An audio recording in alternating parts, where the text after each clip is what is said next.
Honneur et fidélité du samedi 17 octobre 2020, le temps de l'éditorial avec le capitaine de frégate Cyril Serge Atonfanguemo, chef de division de la communication.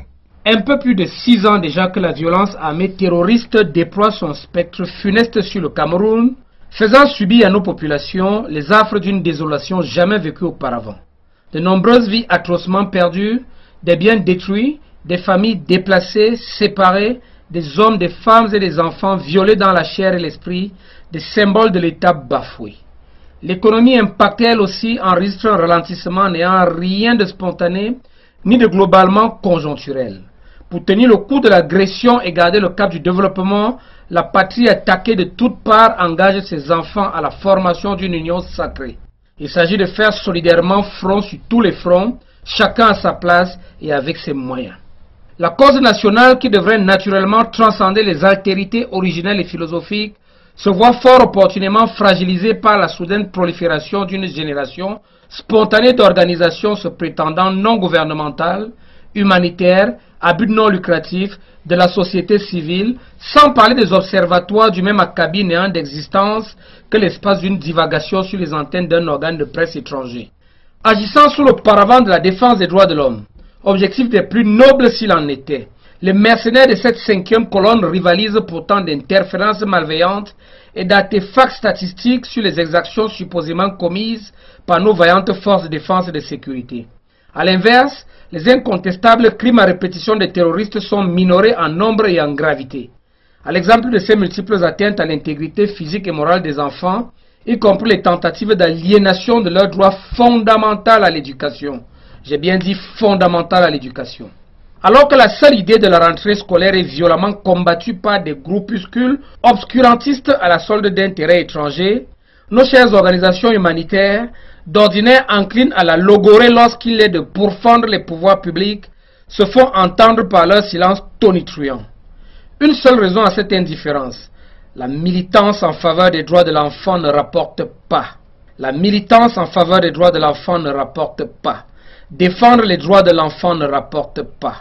L'intérêt est ailleurs. En repoussant les limites de la curiosité, nous réalisons que dans la foultitude des organisations philanthropiques, de très nombreuses n'ont de philanthropie que la prétention. En fait résolument porté sur le gain sonnant et trébuchant que rapporte le projet humanitaire de destruction du Cameroun, ces obscures officines se détournent ostensiblement de la satisfaction spirituelle que procure la libéralité. À travers d'astucieux montages n'ayant de clarté que la louable intention affichée, ces sociétés de bien-pensance et de bienfaisance sont en fait des fonds de commerce où se collectent, transitent, blanchissent et s'évanouissent d'importantes sommes d'argent. Plus grave, les dits flux financiers sont bien des fois destinés à l'entretien d'activités dangereuses, notamment le terrorisme et la promotion de pratiques contre nature. Si tel n'était pas le cas, pourquoi ces organisations ne condamnent-elles pas sans équivoque les menaces, les atteintes à l'intégrité physique, les meurtres des enfants? Pourquoi ne voit-on pas fleurir dans leur prise de position leur campagne en faveur du droit des enfants à l'éducation? Et puis, des heureux autour de soi, chacun de nous rêve d'en faire. Pas besoin pour cela d'être particulièrement nanti.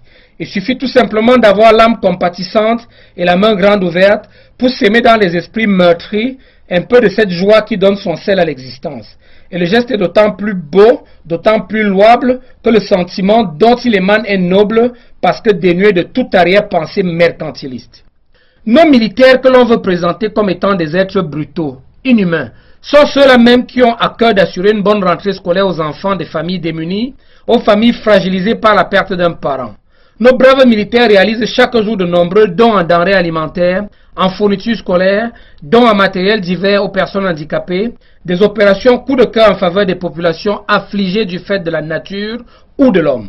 Tous des gestes du cœur qui, au quotidien, témoignent de ce qui nous reste encore, à nous autres militaires camerounais, un esprit de fraternité et de solidarité, dont l'humanisme au milieu de la joute impitoyable de la forfaiture prédatrice.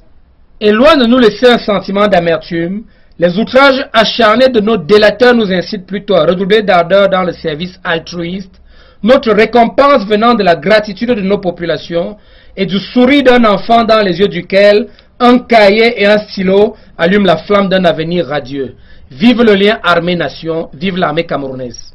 October 17, 2020, the English version of today's editorial with Warrant Officer Enombe Asek, editorialist in the Communication Division of the Ministry of Defense.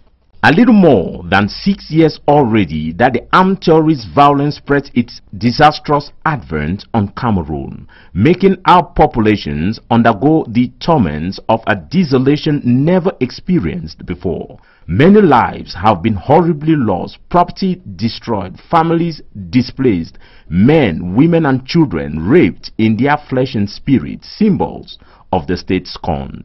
The economy is impacted too as it faces a slowdown that is neither spontaneous nor cyclical in nature. In order to withstand the aggression and retain on the part of development, the country, attacked on all sides, is obligating its children to the culture of a consecrated bonding. It is a question of solidarity on all sides, each in its own place and with its own means. The natural cause, which should naturally transcend original and philosophical difference, is being undermined by the sudden proliferation of a spontaneous generation of non-governmental, non-profit humanitarian civil society organizations, as well as observatories of the same category that exist only as a digression on the auspices of a foreign media outlet.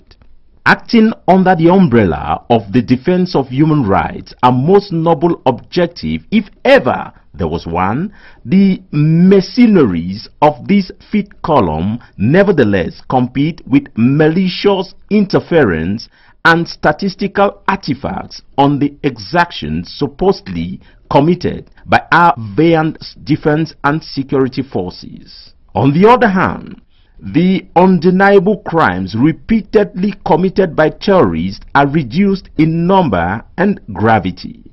A good example is the multiple attacks on the physical and moral integrity of children, including attempts to alienate their fundamental right to education. While the simple idea of the beginning of the school year is violently fought against by obscurantist groups at the wage of foreign interest, are their humanitarian organizations usually prone to exuberance when it comes to defending the public authorities, make themselves heard through their thunderous silence. There is only one reason for this indifference. The militancy in favor of the rights of the children does not pay off. Their interest is elsewhere. Pushing the limits of curiosity, we realize that in the frenzy of philanthropic organizations, a lot of them have only pretentious assistance. In fact, resolutely focused on the sound and uncertain gain brought by humanitarian project on the destruction of Cameroon. These obscure enterprises are visibly turning away from the spiritual satisfaction that liberality brings. Through crooked accumulations, having clarity only in the praiseworthy declared intention, these societies of benevolence and charity are in fact funds of trade where huge sums of money are collected, transit, laundered and vanish. Seriously, these financial flows are in many cases intended for the maintenance of dangerous activities including terrorism and the promotion of practices against nature. If this were not the case, why don't these organizations unequivocally condemn the threats, the attacks on physical integrity and the murders of children? Why don't we see them take sides and campaign in favor of children's right to education? And then happy people around us, each of us dreams of making them. There is no need to be particularly well off for that. All that is needed is a compassionate soul and an open hand to sow a little joy to savor the existence of the wounded mind. And the gesture is even more beautiful when the feeling from which it emanates is noble, because it is devoid of any mercantile hidden motive.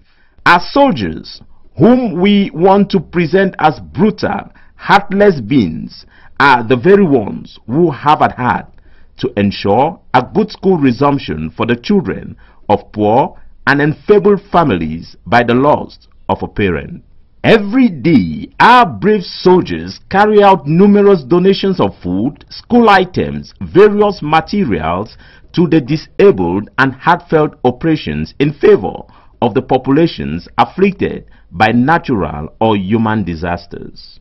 All gestures of the heart, which on a daily basis bear witness to the fact that Cameroonian soldiers still have a spirit of fraternity and solidarity, thus humanism in the midst of the ruthless battle of predatory penalty.